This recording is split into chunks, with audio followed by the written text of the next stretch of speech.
তো গাইজ যোৱাটো ব্লগত আপোনালোকক কৈছিলোঁ মই ধুনীয়াকৈ আমাৰ গাড়ীখন আইচবিটি থাকোঁতে নাইট লুক দেখাই দিম। ইফালে ধুনীয়াকৈ আহিছে টাচখন আৰু এতিয়া আমাৰ গাড়ীখন আপোনালোকক দেখাই দিওঁ অলপ ধুনীয়াকৈ ভিতৰৰ পৰা কেবিনটো দেখাই দিওঁ, ইঞ্জিনটো দেখাই দিওঁ, ইঞ্জিনটো দেখাই দিম।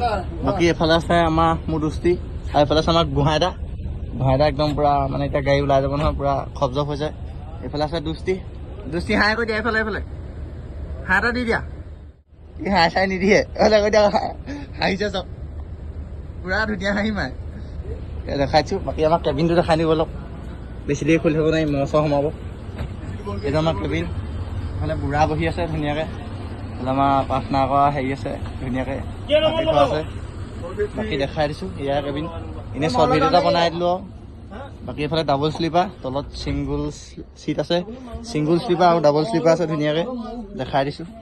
বাকী আজি ভিডিঅ'টো ইমান আছিলে, যদি ভাল পালা লাইক শ্বেয়াৰ আৰু ছাবস্ক্ৰাইবটো কৰি দিব।